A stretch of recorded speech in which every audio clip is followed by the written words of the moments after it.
بسم آب وولد ومنفس قدوس أحدو أملاك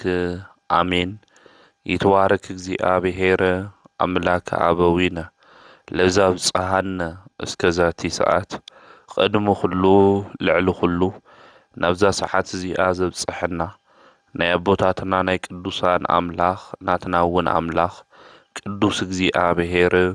ስሙ ዝተኸበረን ዝተመስገነን ይኹን። እማ አምላክ ወላዲተ አምላክ ቅድስተ ቅዱሳን ድንግል ማርያም ስለ ፍጹም አዶነታ ስለ ፍጹም ክብራ ክብርን ምስጋናን ይብጻሕያ።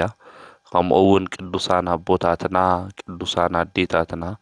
ብዝተውሃቦም ክብሪ መጠን ኩሉ ምስጋና ይብጻሕዮም። ክርስቶስ ተንሥአ እሙታን በአብይ ኃይሎ ስልጣን አሰሮ ለሰይጣን አግዓዞ ለአዳም ሰላም እምይእዜሰ ኮነ ፍስሐ ወሰላም። ብትንሣኤኡ ትንሣኤና ዝአውጅልና ካብ ሙታን በኩሩ ኮይኑ ብዝተንስአ ብጎይታናን ብመድሓኒትናን ብኢየሱስ ክርስቶስ ፍጹም ሰላም ከመይ ትጸንሑ ከመይ ትኾኑ። ሰላም እግዚአብሔር ምስ ኩላትኩም ይኹን። ክቡራን ኣብ ዝተፈላለየ ዓለም ኮይንኩም እዚ መንፈሳዊ ሚድያ እዚ እትከታተሉ ስድራ እግዚአብሔር እቲ ትምህርቲ ናብ ኩሉ ምእንቲ ክበጽሕ ሼር ግበርዎ። ላይክ እናገበርኩም እውን እዚ ትምህርቲ ጀምርዎ። እንኳዕ ናቦና አቡነ ሰላማ ካሳቴ ብርሃን ከምኡውን ንጻድቁ አቡነ ሀብተ ማርያም ወርሓዊ በዓል ብሰላም አብጽሐኩም አብጽሕና። በኦርቶዶክሳዊት ተዋህዶ ቤተ ክርስቲያን ዕለት 26 ካብ ዝኽበሩ ናይ ቅዱሳን በዓላት ናይ አቡነ ሰላማ ካሳቴ ብርሃን ናይ መጀመርያ ኣብ ምድረ አጋኢስት ሊቀ ጳጳስ ዝነበሩ ከምኡውን ናይ ጻድቁ አቡነ ሀብተ ማርያም ከምኡውን ናይ ቅዱስ ዮሴፍ አረጋዊ ከምኡውን ናይ ሐዋርያው ቅዱስ ቶማስ ወርሓዊ በዓሉ ዕለት 26 ይኽበር እዩ። አምላኽና ቅዱስ እግዚአብሔር ንህይወትና ዝጠቅም ንዓና ዝረብሕ ቃሉ ንከምህረና ቅዱስ ፍቃዱ ይኹነልና። ጻድቁ አቡነ ሰላማ ካሳቴ ብርሃን ና ወንጌል ቃል ኣብ ምእመናን ልቤ ክሓድር ዝገበረ ስርዓተ ቁርባን ስርዓተ ክህነት ድማ ኣብ ዓድና ክምስረት ዝገበረ ጻድቅ አቦ እዩ። ብዙሓት እውን ካብ ጸልማት ናብ ብርሃን ክመጹ ዝገበረ ናይ ሰላም አቦ ካሳቴ ብርሃን አቡነ ሰላማ እዩ። እዚ ጻድቅ እዚ አቡነ ሰላማ ብፍላይ ድማ ናብ ዓድና ዝመጸ ኣብ ሳልሳይ ክፍለ ዘመን መጀመርታ ናብ ዓድና እዚ ጻድቅ እዚ መጺኡ እዩ። አብኡ ምናጦስ ክበሃል እንተሎ አዲኡ ድማ ቅድስት ማርያም ሰናይት ትበሃል። ዝተወለደሉ ዓዱ ድማ አውጤሮስ ግሪክ ኣብ ዝበሃል ቦታ እዩ እዚ ጻድቅ እዚ ተወሊዱ። ናይ መጀመርያ ሽሙ ድማ ፍሬምናጦስ ተባሂሉ ይጽዋዕ። ወለዱ ነዚ ህፃን እዚ ብስርዓት ዘዕበይዎ እንትኾኑ ሽሙ መርጴዎስ ዝበሃል ፈላስፋ ነጋዴ ድማ ነበሮም። እዚ ነጋዴ ፈላስፋ ዝኾነ ዘመዶም ድማ ካብ ህንዲ ንሳቶም ናብ ዘለውዎ ናብ ጤሮስ ግሪክ ዓዲ ድማ መጽእ። ዘመዶም ስለ ዝነበረ ድማ ናብ ካሊእ ቦታ ክኸድየ እሞ ፍሬምናጦስ ምሳይ ኽዲሉ ንወለዱ ድማ ሓተቶም ወለዱ እውን እሺ በሉ ኤስዲዮስ ዝበሃል ኻሊእ እውን ምስ ፍሬምናጦስ ናብ ኻሊእ ቦታ ክኸድ እንተሎ መርጴዎስ ሓቢሮም ድማ ኸዱ እዚ ፈላስፋ ነጋዴ ዝኾነ ሰብ ዝመጽእ ዝነበረ ናብ ዓድና እዩ ማለት እዩ ስለዚ ክመጽእ እንተሎ ኣብ መንገዲ ብመርከብ ሽፍታታት ይረኽብዎ ሽፍታ ምስ ረኸብዎ ድማ ነዚ ሰብ እዚ ቀተልዎ ንኡ ጥራሕ ይኾነን ኣብታ መርከብ ውሽጢ ንዝነበሩ ነብዙሓት ሰባት ድማ ቀተልዎ ነገር ግን ነዞም ክልተ ህፃናት እዚኦም መልኪዖም ብጣዕሚ ደስ ዝብል ጸጋ ዝበዝሖም ስለ ዝነበሩ ድማ ኣይቀተልዎምን ነዞም ክልተ ህፃናት ናፍቲ ኣብቲ ዘመንሱ ዝነበረ ንጉስ ታዜር ድማ ሒዞሞም ኸዱ እቲ ንጉስ ድማ ደስ እናበሎ ንኽልቲኦም ድማ ተቐቢሉ ድማ ኣብ ቤተ መንግስቲ ከዓብዩ ገበሮም ኣብ ቤተ መንግስቲ ኾይኖም ድማ ናይ ቤተ መንግስቲ ስርዓት እንታይ ከም ዝመስል ኩሉ ተረዲኦም ፈለጡ ኣእምሮኦም ንቑሓት ነበሩ እቲ ንጉስ ድማ ኣብ ቤተ መንግስቲ ክሽየሙ ከም ዝግብኦም ሓሲቡ ስልጣን ድማ ንጉስ ታዜር ሃቦም ንጉስ ታዜር ማለት ናይ ኢዛና ሳይዛና ኣቦኦም እዩ እዚ ንጉስ እዚ ነዞም ካብ ኻሊእ ዓዲ ዝመጹ ክልተ ሰባት ድማ ስልጣን ሃቦም ስልጣን ሂብዎም ኣብ ቤተ መንግስቲ ድማ ክልቲኦም የግልግሉ ነበሩ ድሕሪ ዝተወሰነ ግዜ ንጉስ ታዜር ይዓርፍ እዚ ንጉስ ታዜር እዚ ምስ ዓረፈ ደቁ ኢዛናና ሳይዛና ገና ንንግስና ዘይበቁዑ ህፃናት ቆልዑ እሸላት እዮም ነይሮም ስለዚ ንዝተወሰነ ግዜ ሰበይቱ ንግስቱ ሶፍያ ዝተወሰነ ግዜ እቲ መንግስቲ ኣመሓዳዲራ ነይራ ነገር ግን በትረ መንግስቲ ሒዙ ናይ ኣቦኡ መንግስቲ ክቕጽል ዝግብኦ ሰብ እየድሊ እዩ ኣብዚ ግዜ እዚ ክልተ ፈተና እዩ ገጢምዎም መጀመርያ ክልቲኦም ብመጽብዓ ዝተረኸቡ ኣብ ቤተ ክርስቲያን ድማ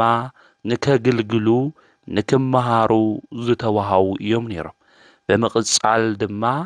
ክልተ እዮም ዘለዉ ማናቱ እዮም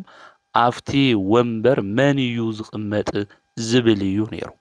ነገር ግን እግዚኣብሔር ኣምላክ ምልክት ሂቡ ክልቲኦም ኣብቲ ናይ ንግስና ወንበር ንክቕመጡ ናይ እግዚኣብሔር ፍቓድ ምዃኑ እግዚኣብሔር ኣብቲ ዘመን እሱ ንዝነበረ ሊቀ ካህናት ድማ ነጊርዎ ክልቲኦም ኢዛናና ሳይዛና ድማ ኣብ ኣቦኦም ወንበር ክልቲኦም ተቐሚጦም እዮም እዞም ክልተ እዚኦም ኣብ ናይ ኣቦኦም ወንበር ተቐሚጦም ብፍቕሩ ኾይኖም ድማ ነቲ ህዝቢ የመሓዳድሩ ነበሩ ብጣዕሚ ዝገርም እዩ ክልተ ሰባት እዮም ነገር ግን ከም ሓደ ልቢ ሓሳቡ ኾይኖም ንህዝቦም ዘመሓዳድሩ ዝነበሩ ነገስታት እዮም ኣብዚ ግዜ እዚ ለወንበር ኢልና ፍቕሪ ዘጥፋኣና ናይ ሰብ ፍቕሪ እውን ካብ ውሽጥና ዝጠፍአ ሰብኣውነት ዘይስምዐና ንስልጣን ኢልና ብዙሓት እኒኤና ኢና ነገር ግን ኢዛናና ሳይዛና እግዚኣብሔር ኣምላክ ዝመረጾም ነገስታት ስለ ዝነበሩ ክልተ እኳ እንተነበሩ ኣነ ይበልጽ ንስኻት ትሕት ከይተባሃሉ ናይ ትዕቢት ልቢ ድማ ከይሓዞም ብሓደ ኮይኖም ዘመሓዳድሩ ዝነበሩ እዮም። እዞም ክልተ ድማ ዘመሓዳድሩ ዝነበሩ ኢዛናና ሳይዛና ፍሬምናጦስና ኤስድዮስ የምህርዎም ድማ ነበሩ። ዘምህርዎም ድማ ስለ ነገረ ክርስቶስ እዩ ነይሩ። ስለ ክርስቶስ ናብዚ ዓለም እዚ ምምጽኡ እቲ ናብ ዓለም ዝመጸ ጐይታ መድኃኒት ኢየሱስ ክርስቶስ አይሁድ ብግፍዒ ከም ዝቐተልዎ ብሳልሳይ መዓልቲ ድማ ናይ ሞት ሓይሊ አጥፊኡ ብናይ ባዕሉ ስልጣን ከም ዝተንስአ በኹሪ ትንሳኤ ኮይኑ ትንሳኤና ከም ዝኣወጀልና ከምኡ እውን ኣብ 40 መዓልቲ ከም ዝኣረገ ስለ ነገረ ክርስቶስ ድማ የምህርዎም ነበሩ። ኣብዚ ግዜ እዚ ኢዛናና ሳይዛና ስለ ናይ ክርስቶስ ነገር ክንገሮም እንተሎ ድማ ልቦም ብፍቕሪ ክርስቶስ ይቃጸል ነበረ። እቲ ንጉስ አንጊስዎም ሹመት ሂብዎም ዝነበረ ንፍሬምናጦስና ኤስድዮስ ስለ ዝዓረፈ ናብ ዓዶም ትኸዱ ዲኹም ኢሎም እቶም ክልተ ድሕሪ ኣቦኦም ዝተሾሙ ሓቲቶሞም ነይሮም እዮም። ፍሬምናጦስ ግን የኸደ ኢሉ ናይቲ ህዝቢ ፍቕሪ ተመልኪቱ ናይቲ ህዝቢ ኣምልኮት እግዚኣብሔር ዘለዎ ዘምልኾ ኣምልኾት ተመልኪቶም ኣይኸዲ ኢሎም ፍሬምናጦስ። ኤስድዮስ ግን ናብ ዓዱ ኸይዱ እዩ ማለት። ስለዚ ፍሬምናጦስ ስለ ነገረ ክርስቶስ የምህሮም ነይሩ። ሚስጥረ ስጋዌ እውን የምህሮም ናይ ቤተ ክርስቲያን ትምህርቲ እውን ብዝበለጸ ስለ ወንጌል ቃል ድማ የምህሮም ነይሩ ማለት እዩ። ስለዚ ፍሬምናጦስ ናብ ዓዱ ስለ ዘይተመለሰ ስርዓተ ቁርባን፣ ስርዓተ ቅዳሴ፣ ስርዓተ ንስሐ፣ ስርዓተ ክህነት ዝፍጽም ጳጳስ ስለ ዘይነበረ ናብ ግብፂ ኸይዱ ጳጳስ ንክኾን እዞም ክልተ ነገስታት እዚኦም ፍቃደኛታት ኮይኖም ኣብዚ ግዜ እዚ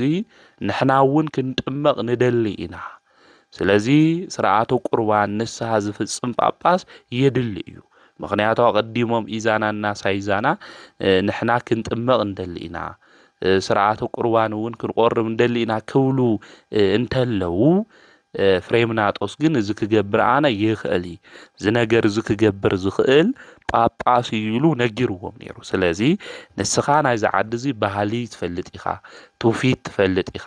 ስለዚ ኸይድኻ ጳጳስ ኮይንካ ክትመጽእ እኒኤካ ኢሎም ናብ ግብፂ ይልእኽዎ። ኣብ ግብፂ ዝነበረ ፓትርያርክ ድማ አትናቴዎስ እዩ ነይሩ ማለት እዩ። ፍሬምናጦስ ድማ ናብ ግብፂ ኸይዱ ንቅዱስ አትናቴዎስ ድማ ስለ ዓድና ነገሮ እዞም ህዝቢ እዚኦም እግዚአብሔር ዘምልኹ እዮም፣ ጳጳስ ዘይብሎም እንሃለው እግዚአብሔር ዘምልኹ እዮም ኢሉ ነገሮ። ኣብዚ ግዜ እዚ ቅዱስ አትናቴዎስ ብጣዕሚ ይገርሞ ጳጳስ ዘይብሎም መራሒ ዘጥምቆም ከምኡ እውን ዘቕርቦም ዘይብሎም ነገር ግን ብክርስትና ሃይማኖት መጓዓዞም ንእግዚአብሔር አምላኽ ምምላኾም ኢሉ ብጣዕሚ ይግረም፣ ብጣዕሚ ድማ ይድነቕ ብፁዕ ወቅዱስ አቡነ አትናቴዎስ ናይ እስክንድርያ ፓትርያርክ ማለት እዩ። ኣብዚ ግዜ እዚ ጉባኤ ኒቅያ እውን ዝካየደሉ ግዜ ስለ ዝነበረ ድሕሪ 1 ዓመት ፍሬምናጦስ ጳጳስ ገይሩ ፓትርያርክ አትናቴዎስ ይሾሞ ማለት እዩ። ስለዚ ብፁዕ አቦና አቡነ ሰላማ ካሳቴ ብርሃን ብኢድ ፓትርያርክ አቡነ አትናቴዎስ ዝተሾሞ እዩ ማለት እዩ። ምስ ተሾሞ ድማ ናብ ዓድና መጽኡ ማለት እዩ። ናብ ዓድና ምስ መጸ መጀመርታ ንኢዛና ሳይዛና እዩ አጥሚቕዎም። ኣብቲ ግዜ እሱ ነገስታት ዝነበሩ ኢዛናና ሳይዛና ስለ ዝነበሩ ንኽልቲኦም ምስ ኣጥመቖም ድማ አብርሃ አጽብሃ ኢሉ ሽሙ ወፂሎም ማለት እዩ። አብርሃ ወአጽብሃ ኢልና ንጽውዖም ነዚ እዩ ማለት እዩ። ስመ ክርስትንኦም አብርሃ ወአጽብሃ ተባሂሉ ተዋሂብዎም እዩ ማለት እዩ። ፍሬምናጦስ ድማ አባ ፍሬምናጦስ ዝነበረ ሽሞም ካብ ግሪክ ምስ መጹ አቡነ ሰላማ ካሳቴ ብርሃን ተባሂሎም ሽሞም ተጸዊዑ እዩ ማለት እዩ። አባ ሰላማ ማለት ናይ ሰላም አቦ ማለት እዩ። ሰባት በአምልኮተ ባዕድ ወይ ከዓ ጣዖት ብምምላኾም ፈጣሪኦም እግዚአብሔር ብዘይ ምፍላጦም ምስ አምላኾም ምስ እግዚአብሔር ተባይሶም ነይሮም። ምስ አምላኾም ምስ እግዚአብሔር ክተዓረቁ ዝገበሩ ናይ ሰላም አቦ ስለ ዝነበሩ ምስ እግዚአብሔር ሰላም ፍቅሪ ድማ ክህልዎም ንደቂ ሰባት ስለ ዝገበሩ ናይ ሰላም አቦ ስለ ዝኾኑ አባ ሰላማ ተባሂሎም ተጸዊዖም እዮም። ካሳቴ ብርሃን ዝተባሃሉ ድማ ብስርሖም ብርሃናዊ ዝኾነ መንገዲ ስለ ዘርእዩና ብወንጌል ቃል ድማ ክንጓዓዝ ብብርሃን ናይ እግዚአብሔር ቃል ክንኸድ ስለ ዝገበሩና ካሳቴ ብርሃን ኢልና እውን አቦና ጸዊዕናዮም ኢና ማለት እዩ። ስለዚ አቡነ ሰላማ ካሳቴ ብርሃን ናይ መጀመርያ ናይ ኢትዮጵያ ሊቀ ጳጳስ እውን እዮም እዞም ጻዲቅ እዚኦም ማለት እዩ። እና አቡነ ሰላማ ካሳቴ ብርሃን ተሾሙ እውን ብዚ መንገዲ እዚ ዝወጸሎም እዮም ማለት ኣብ ቤተ መንግስቲ ኣብቲ ዘመን እሱ ዝነበሩ አብርሃ ወአጽብሃ እውን ኣብ ቤተ መንግስቱ ውሽጢ ቃለ እግዚአብሔር ክንገር ፍርዲ ድማ ከይጓደል ድኻ ድማ ንከይብደል ዘምህሩ ዝነበሩ ኣብ ቤተ መንግስቱ እውን ናይ እግዚአብሔር ቃል ዝንገረሉ ዝነበረ እዩ ማለት ናዞም ቅዱሳን ነገስታት እዚኦም እውን ንክጥመቁ ናይ እግዚአብሔር መንገዲ እውን ንክፈልጡ ዝገበርዎም እዞም ጻዲቅ እዚኦም አቡነ ሰላማ ካሳቴ ብርሃን እዩ። ክሳሓቱ ተለው እውን ዝእርምዎም ዝነበሩ ዝግስጽዎም ዝነበሩ ናይ እግዚአብሔር ቃል ከምዚ እዩ ዝብል ንስኹም ብዚ መንገዲ እዚ ኣይትኸዱ እናበሉ ናይ ጽድቂ መንገዲ እንታይ ምዃኑ ናይ ወንጌል ቃል እንታይ ምዃኑ ዘምህሩ ዝነበሩ ጻዲቅ አቦ እዮም አቡነ ሰላማ ካሳቴ ብርሃን ማለት እዩና ብርሃን ዝኾነት ቃለ እግዚአብሔር ናይ ነፍስና ድማ ልሳን ዝኾነት ወንጌል ብትብዓት እዮም እዞም ጻዲቅ እዚኦም አቡነ ሰላማ ዘምህሩ ነይሮም ማለት እዩ። ኣብዚ ዘመን እዚ ብትብዓት ኮይና ናይ እግዚአብሔር ቃል ናይ ፈጣሪ ቃል እኮ እዚ እዩ ዝብል ኢልና ተሓቂ መንገዲ ልትትውልዲ ነምህሮ ኣለና ዶ እዩ። አቡነ ሰላማ ካሳቴ ብርሃን ተናይ መጀመርታ ስርሖም ዝነበረ ቃል እግዚአብሔር ምምሃር እዩ። ትውልዲ ናይ እግዚአብሔር ቃል ልፈልጥ እንድሕር ኮይኑ መንገዱ የስሕቲ ኣብ ልቦንኡ ጽላት ናይ እግዚአብሔር ቃል እንድሕር ቀሚጡ ናይ እግዚአብሔር ሕግ እንድሕር ቀሚጡ ናይ እግዚአብሔር ትእዛዝ እንድሕር ቀሚጡ ታይ ክገብረ ይኽእል ክጠፍእ ይኽእል ማለት ትውልዲ ልጠፍአና ለሎ ላብለ የድሊ መንገዲ ልኸደ ለሎ ፍቅሪ ሲኢኑ ሰላም ሲኢኑ ባዕሉ ንባዕሉ ዝቀታተል ለሎ ባዕሉ ለባዕሉ ልጠፋፋእ ለሎ ደቂ ሓንትኖ ኮይናኮ ባዕልና ለባዕልና ኮ ንቀታተል ለና ኮይና ባዕልና ለባዕልና ኮ ንጠፋፋእ ለና ኢና ቀተልቲ ባዕልና ሞት ባዕልና ኮ ኮይና ኮይና እዚ ልምንታይ እዩ እንድሕር ኢልና ተመንገዲ እግዚአብሔር ክፈልጡሉ ዝኽእሉ ናይ ህይወት ቃል ስለዘይመገብናዮም ስለለየምህርናዮም አቡነ ሰላማ ካሳቴ ብርሃን ዝገልጹ ኢልና ንጽውዖም ዘለናኮ ናይ ብርሃን መንገዲ ኣብቲ ዘመን እሱ ዝነበሩ ወለድና አቦታትና አያታትና ስለዘምህሩ እዩ። አቦታት ኸዝውን ብነቕሓት ኮይንኩም ተዓጢቅኩም ናይ እግዚአብሔር ቃል ከተምህሩ ይግበአኩም። ትውልዲ ይጠፍእሉ እዩ ትውልዲ የለይ ናበይ ከም ዝኸድ ዘሎ ላምንታይ ሃም ልጓዓዝ ዘሎ መንእሰያት ኩሉ ዓላምኡ ስሒቱ ናበይ ሃም ልኸድ ዘሎ ይጠፍእሉ እዩ። ስለዚ አቦታትና ብተውዓት ኮይንኩም አምህሩ ካብ ካሊእ መንገዲ ወፂኹም ካብ ካሊእ ሕቱኽቱኽ ወፂኹም ናይ እግዚአብሔር ቃል መግቡ ከምሁሩ ንዝኽእሉ መምህራን እውን ና ወንጌል ሐዋርያዊ አገልግሎት ክህቡ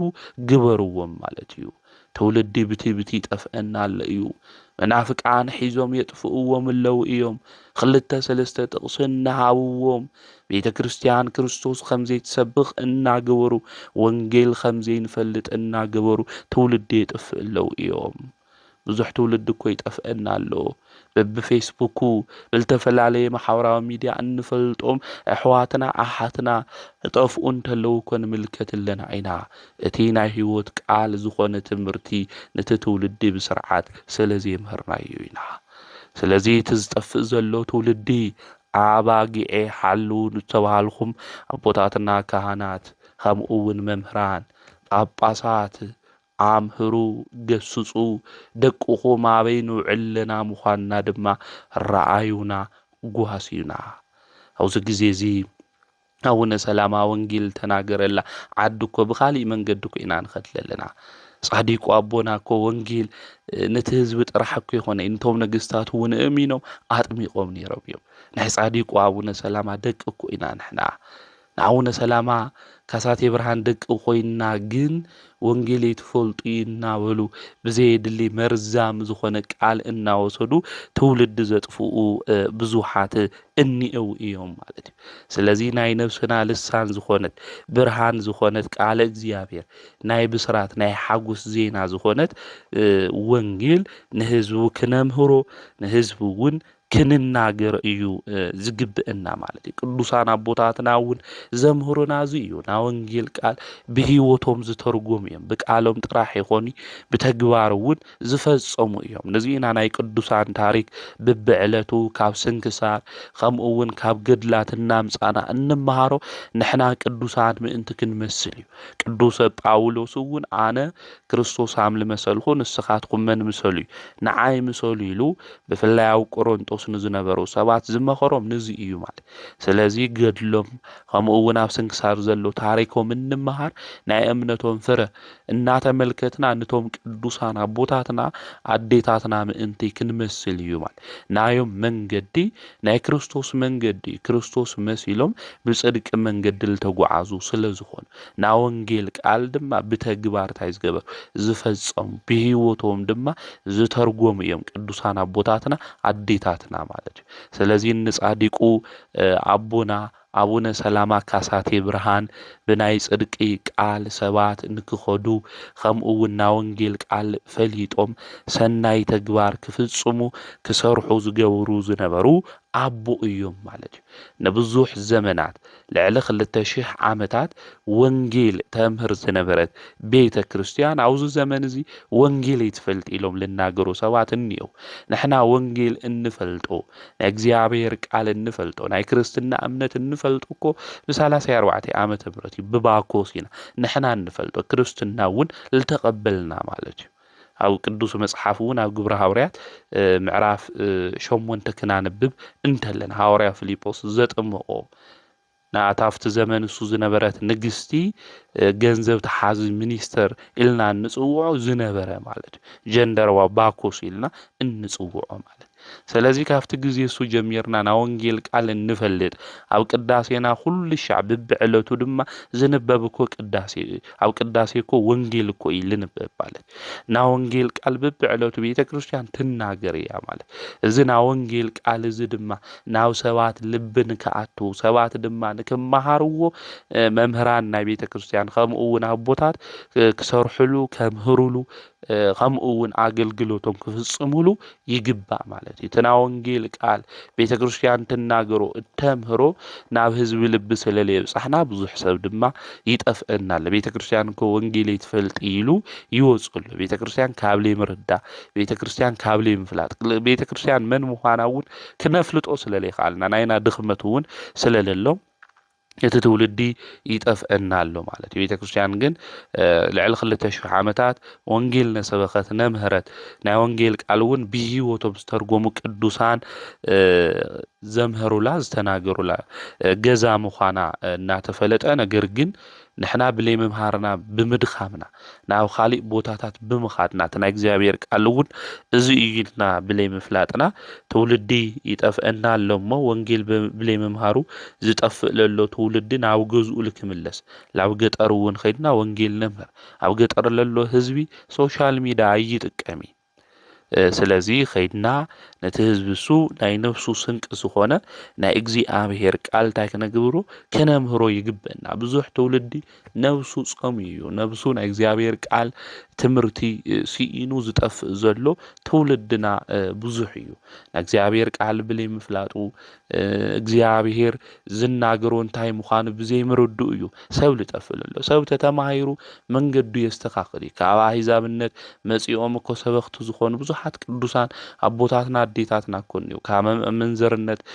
ካብ ለየድሊ ቦታታት እግዚአብሔር አልዒልዎም እኮ ላብ ቅድስና ልመጹ ልቀይሮም ታዩ ተተባይሉ ናይ እግዚአብሔር ቃል ወንጌል ይቀይሮም ስለዚህ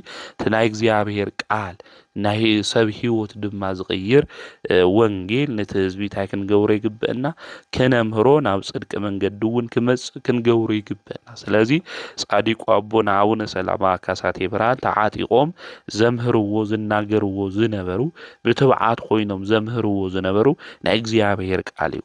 ብምምሃሮም ድማ ብዙሓት ካብ ጸልማት ናብ ብርሃን ክመጹ ክኢሎም እዮም ማለት ስለዚህ ዝትውልድ ዝኮል ተረገመ ዝትውልድ ዝኮይ ሰምዒ ክንብል አይንኽእል ማለት እዩ ዝትውልድ እዚ ሃምዚ እዩ ነበልና ዝትውልድ ካብ እግዚአብሔር ገዛ ክረሕቕ አይንግወሮ እግዚአብሔር ልብና ኩላሊት ልምርመር ክምልስ እንድሕር ደልዩ እግዚአብሔር እውን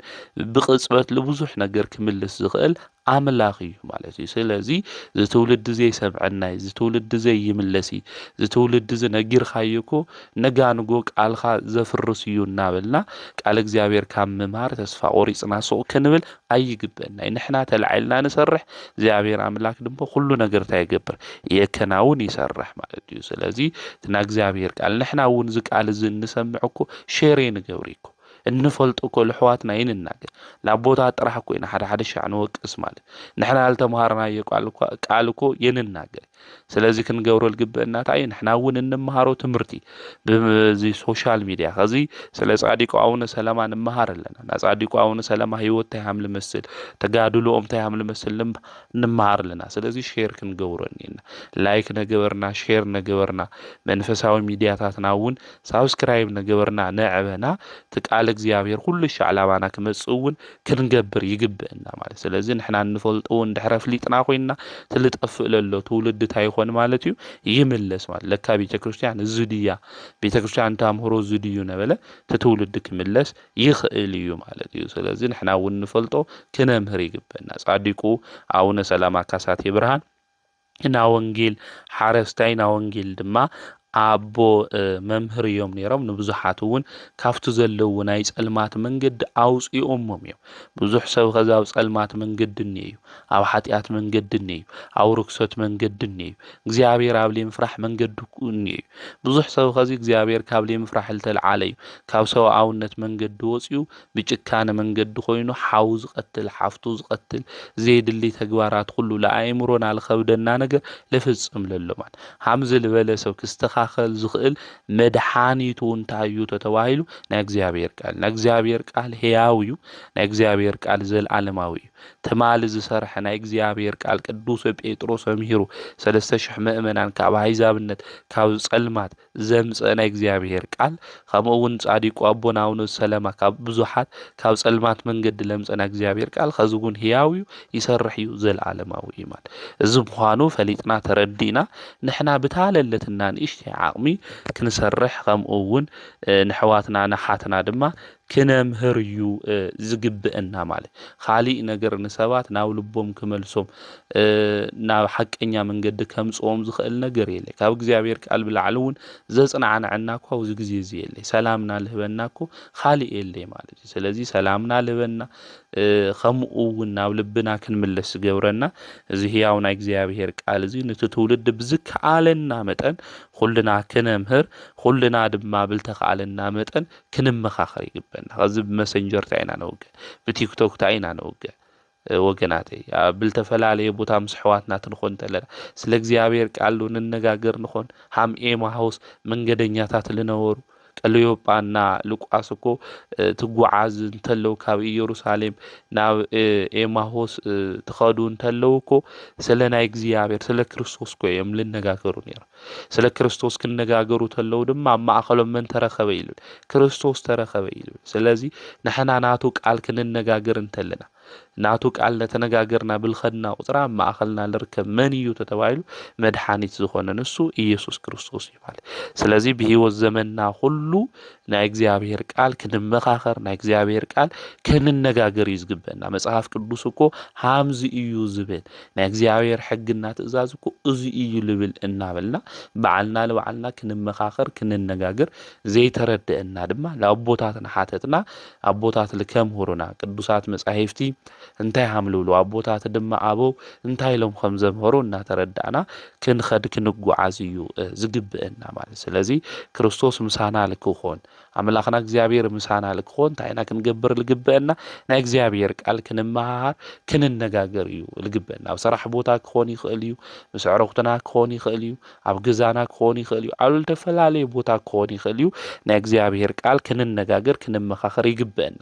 አቦና ጻዲቅ አቡነ ሰላማ ካሳቴ ብርሃን ኣብ ዝነበሮ ጊዜ እኮ ኣብ ቤተ መንግስቲ ከይቀረ ልንገር ዝነበረ እኮ ናይ እግዚአብሔር ቃል እዩ ማለት እዩ። ነዚ እዩ ፍርዲ ዘይጓደል ነይሩ። ነዚ እዩ ቅዱሳን ነገስታት እናበልና እውን አብርሃ ወአጽብሃ እንጽውዕ ላብ ቅዱስና ክመጹ ዝገበሮም እቲ ዋና መንገድታ እዩ ተባሂሉ ና እግዚአብሔር ቃል ምፍላጦም በእግዚአብሔር ቃል ድማ መጓዓዞም እዩ ማለት እዩ። ስለዚ ንሕና ተዝተረዳእናዮ ተልፈለጥናዮ ተልተምሃርናዮ ና እግዚአብሔር ቃል እንታይ ክንገብር ንሰባት ክንናገር ንሰባት ንናገር እንድሕር ኮይና ድማ እቲ ናይ እግዚአብሔር ቃል ትንናገር ተለና ማእኸልና ቅዱስ አምላኽ እግዚአብሔር ተረኺቡ ሰላሙ ፍቅሩ ሁሉ ነገሩ ከም ዝዕድለና ክንፈልጥ ክንርዳ ይግብአና። ናይ እግዚአብሔር ቃል ካብ መዓር ካብ ሽኮር ሁሉ ዝበለጸ እዩ። እዚ ልባ አምላክ ዳዊት ናትኻ ቃል ካብ መዓርና ካብ ሽኮር ይበልጽ ኢሉ እውን ኣብ መዝሙሩ ዝዘመሮ ንዚ እዩ ማለት። ስለዚ ንህይወትና ዝጠቕመና ንህይወትና ብርሃን ዝኾነና ናይ እግዚአብሔር ቃል እዩ ማለት። ስለዚ እዚ ናይ እግዚአብሔር ቃል እዚ ንትውልዱ ሁሉ ክነምህሮ ክንግስጾ ክንነግሮ ይግብአና። ከዝል ከይሰምዑና ይኽእሉ እዮም፣ ከዝል ከይርድኡና ይኽእሉ እዮም። ግን ናይ እግዚአብሔር ቃል ሓይሉ እኒአዎ እዩ። ሓዊ እኳ ታይገብር እዩ ይኸፍል እዩ ናይ እግዚአብሔር ቃል። ዓለማት ልፈጠረ እዩ ናይ እግዚአብሔር ቃል። ስለዚ ድሕር ጊዜ እዞም ሰባት እዚኦም ልቦም ክቕይሮም ልቦም ድማ ክልውጦም ይኽእል እዩ። ናይ ቅዱስ ጳውሎስ ቃል ከም ዝሰምዐት ኣብ መጽሓፍ ከም ንፈልጦ ማለት እዩ። ጳውሎስ ተምህር እንተሎ ደሊና ልቦና ኣታይ ኮይኑ እዩ ማለት እዩ። ልቦና ናይ እግዚአብሔር ቃል ክትሰምዕ ገይርዋ እዩ ጳውሎስ ተምህር ተሎ።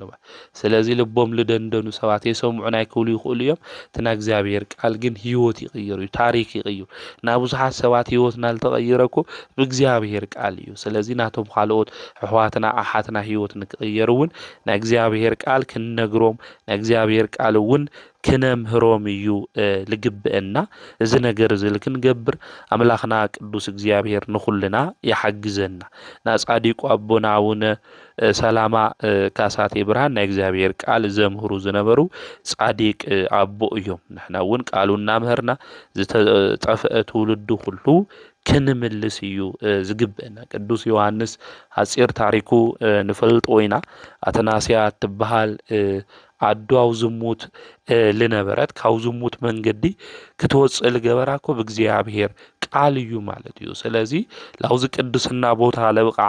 ናይ እግዚአብሔር ቃል ነጊሩ እዩ ማለት። ስለዚ ናይ እግዚአብሔር ቃል ህይወት ልቕይር እዩ፣ ታሪክ ልቕይር እዩ ማለት። ስለዚ ህይወት ታሪክ ልቕይር ብርሃን ዝኾነ ህይወት ዝኾነ ናይ እግዚአብሔር ቃል ለትውልዱ ሁሉ ክነመሓላልፍ ለትውልዱ ሁሉ ክንነግሮ ይግብአና። ሼር እውን ጌርና ክነብጽሐሎም ይግባእ። ካሊእ እዞም ጻዲቅ አቦና እዚኦም አቡነ ሰላማ ካሳቴ ብርሃን ድዊ ዝፍውሱ ዝነበሩ ጻዲቅ አቦ እዮም ማለት እዩ። ብስጋ ድውያት ንዝነበሩ ፈውስ ዝህቡ ዝነበሩ ተአምር ዝገብሩ ዝነበሩ ጻዲቅ አቦም እዮም። ጽድቆም ናይዞም አቦ እዚኦም ካብ ትምህርቶም ሰባት ልቢ ምምላስ ሓሊፉ ከምኡ እውን ብስጋ ተአምር ዝገብሩ ዝነበሩ ቅዱስ አቦ እዮም። ኣብቲ ዘመን እሱ ምስ ዝነበሩ ነገስታት እውን አብርሃ ወአጽብሃ ቅዱሳን ነገስታት ብዙሓት አብያተ ክርስቲያናት እውን ሃኒጾም እዮም፣ ገዳማት እውን ሰሪሖም እዮም እዞም ጻዲቅ አቦና እዚኦም ማለት እዩ። ካብ ዓድና ተላዒሎም እስካብ ደው ኸይዶም ማለት እዩ ብዙሓት ቤተ ክርስቲያናት ክስርሑ ገይሮም እዮም እቶም ነገስታት እውን ብዘመኖም ብዙሕ ቤተ ክርስቲያን ክስራሕ ገይሮም እዮም ገዳማት እውን ተስፋሕፊሖም እዮም ማለት እዩ እቲ ናይ ሰብ ቤተ መቅደስ መጀመርታ ሰሪሖም ድሓር እውን ኣብያተ ክርስቲያናት ክስርሑ ክህነፁ ተገይሩ እዩ ማለት እዩ እና እዞም ጻዲቅ ኣቦና አቡነ ሰላማ ካሳቴ ብርሃን ስርዓት እውን ኣብ ዓድና ስርዓት ናይ ቤተ ክርስቲያን ክስተኻኸል ገበሩ ኣቦ እዮም ብፍላይ ስርዓተ ቁርባን ስርዓተ ክህነት ስርዓተ ንስሓ እንብሎም ዝፍጽሙ ዝነበሩ ጳጳስ እውን እዮም ኣቦና ዝቐንዐት ሃይማኖት እውን ለምህሩ ዝነበሩ እዛ ዝቐንዐት ሃይማኖት ብምምሃር እውን ብዙሓት ሰባት ካብ ጸልማት ናብ ብርሃን ንክምለሱ ዝገበሩ እዮም እታ ቀንዐት ሃይማኖት መን እያ ተይልና ኦርቶዶክስ ተዋህዶ እያ ብፍላይ ኣብዚ ኣብ ይሁዳ መልእኽቲ ምዕራፍ 1 ቁጥር 3 ክናንብብ ተለና ስለ ኻሊቅ ጽሕፈልኩም ደልየ ነይረ ነገር ግን ለቅዱሳን ተዋህዶት ሃይማኖት ሓደሻ ለቅዱሳን ተዋህዶት ሃይማኖት ስለዚ ሃይማኖት ለመን ያ ተዋህባ ለቅዱሳን ተዋህባ ስለዚ ዛ ሃይማኖት እዚኣ ስለናታ ንክትጋደሉ ዝጽሕፈልኩም ለኹ ኢሉ ኣብ መልእኽቱ ይሁዳ ሓንቲ ምዕራፍ ያለለታ ለጽሓፎ ማለት እዩ ስለዚ ለቅዱሳን ተዋህዶት ሃይማኖት ስለልኾነት ቅዱሳን ድማ ዛ ሃይማኖት እዚኣ ሓሜሎም እዮም ለኣና ህይወምና ካብ መድኃኒት እሱ ጎይታ እግዚአብሔር ተቀቢሎም ከመሎም እዮም ለአና ህይወምና ኢልና እንፈልጠሉ ስለልኾነ ኢና ስለ ቅዱሳን ብዙሕ ጊዜ እንመሃር ስለ ቅዱሳን እውን ቤተ ክርስቲያን ትነግረና ለዚ እዩ ስለዚ ልቀንዐት ሃይማኖት መን እዩ ተባይሎ ኦርቶዶክስ ተዋህዶ ካልኦት ተርኢና እዮም ብሰባት ልተመስረቱ እዮም ናትና ግን ሐዋርያት ልተምሃርዎ ካብ መኒ ካብ ክርስቶስ ድማ ጎይታ እዩ አምላኽ እዩ ፈጣሪ እዩ ንሐዋርያት ድማ ተቀቢሎም ለፖሊካርፐስ ለአግናጢዮስ ምጡላ አንበሳ ለቀለሚንጦስ ድማ ተቀቢሎም አቦ ሐዋርያት እንደውለው ማለት ነው እሶም በስተቀበሉ ድማ ለ318 ሊቃውንት ቤተ ክርስቲያን ድማ ህይወም ለቅዱስ ለእስክንድሮስ ድማ ለቅዱስ አትናቴዎስ ድማ ለቅዱስ ቄርሎስ ይሁን ሃሙን ወለ በትውፊት ላባና በጽሑ ማለት እዩ ስለዚ ሓደ ሃይማኖት ሓደ ጥምቀት ሓደ ጎይታ ኢሉ ኣብ ኤፌሶን መልእኽቱ ቅዱስ ጳውሎስ ተናገረውን ለዚ ዘሓንተ ሃይማኖት ድማ ኦርቶዶክስ ተዋህዶ ካልኦት ተርኢናዮም ብሰባት እውን ለተመስረቱ ስለዝኾኑ ማለት እዩ ስለዚ ዝቀንዐት ሃይማኖት እዮም ለምህሩ ነይሮም ጻዲቁ አቦና አቡነ ሰላማ ካሳቴ ብርሃን ብታ ዝቀንዐት ሃይማኖት አሚንናስ ካብ መወዳእታ ድማ ልክንጸንዕ አምላኽና እግዚአብሔር ለኹልና ይፍቀደልና ዞም ጻዲቅ አቦና አቡነ ሰላማ ካሳቴ ብርሃን እንበረም ልብሃል ሊቀ ካህናት አፍቲ ዘመን ካብ ዝነበረ ናይ ግዕዝ ቃል እውን ወይም ናይ ግዕዝ ትምህርቲ ቋንቋ እውን ተማሂሮም እዮም እዞም አቦ እዚኦም ብዙሓት መጻሕፍቲ እውን ተርጉሞም እዮም ማለት እዩ ብፍላይ ካብ ዕብራይስጥ ካብ ግሪክ ናብ ግዕዝ ቃል ተርጉሞም እዮም ቅዱሳት መጻሕፍቲ በዓሎም ተርጉሞም ካልኦት እውን ክትርጉሙ ገይሮም እዮም ከምኡ እውን ናይ ሳባውያን ፊደል አቀማምጣ አስተኻኺሎም ካብ ጸጋም ናብ የማን ንክጽሓፍ ንክንበብ እውን ዝገበሩ ዓብዩ ዕለታ ዝወዓሉ እዞም ጻዲቅ አቦ እዚኦም እዮም ከምኡ እውን ኣብቲ ዘመንሱ ካህናት ብምሻም ዲያቆናት ብምሻም ምእመናን መኻሪ አቦ ንክህልዎም ንስሓ አቦ ንክህልዎም ዝገበሩ እዮም ኣብቲ ግዜ እሱ እዞም ጻዲቅ እዚኦም ኣብ ዝነበሩሉ ግዜ ንስሓ አቦታት ሕድሕድ ደቆም ይፈልጥዎም ቆሪዎም ንስሓ ኣትዮም ኢሎም ይከታተልዎም ኣብዚ ግዜ እዚ ልከታተሉ አቦታት እንየው ከምኡ እውን ለይከታተሉ እንየው ነገር ግን ደቅና ኣበይ እንየው ኣበይ ውዕለው ንስሓ ኣትውለው ቆሩውለው ደልና ለደቅና ክንነግሮም ይግበና ተሐቅ ቃል ክንነግሮም ይግበና እንድሕር ለይቆረው ናይ ክርስቶስ ቅዱስ ዝኾነ ስጉኡ ክቡር ዝኾነ ደሙ እንድሕር ዘይበልዑ ዘይሰተዩ ኮይኑ መንግስቲ አምላኽ ክወርሱ ሃምለ ይኽእሉ ክንነግሮም ይግበና እዚና ወንጌል ቃል ስጋይ ልበልዐ ደሜል ሰተይ ናይ ዘላለም ህይወት ለይበልዐ ለይሰተይ ደሞ ናይ ዘላለም ህይወት የውልማ ሓደ ሻዕ ጥምቀት ኣብ 40 መዓልትና ወይ ናብ 80 መዓልትና ተቀቢልና ብድሕሪኡ ዘይንቅበል ሃሙ ኢልና ላብ መቃብር ንወርድ ሰባት እንና ስለዚ ደመ ማሂተሙ እንድሕር ለይብልና ርስተ መንግስተ ሰማያት ክወርሱ ሃምለ ይኽእሉ ህይወት ከም ዘይውለም ዕድል ከም ዘይውሉ ምስ ጎይታ እውን ክራኸቡ ከም ዘይኽእሉ ከነምህሮም ክንነግሮም ይግብእና ማለት ንስሓ አቦታት ኣውዝ ክትፈርሑ የውልኩም አቦታትና ማለት ካህናት ኣውዝ ክትፈርሑ የውልኩም ደቁኹም ንገርዎም ኣምህርዎም ገስጽዎም ናይ ህይወት መንገዲ ንገርዎም ምድራዊ ነገር ሁሉ እንየዎም ኢልኩም ሰማያዊ ነገሮም ልከይስኡኑ ንገርዎም ኣምህርዎም ገስጽዎም ስለዚህ ንስሓ ኣትዮም ስጋ ኣምላክ ደማ ኣምላክ ክበልዑ ክሰትዩ ሃምልግባ ንገርዎም ኢኹም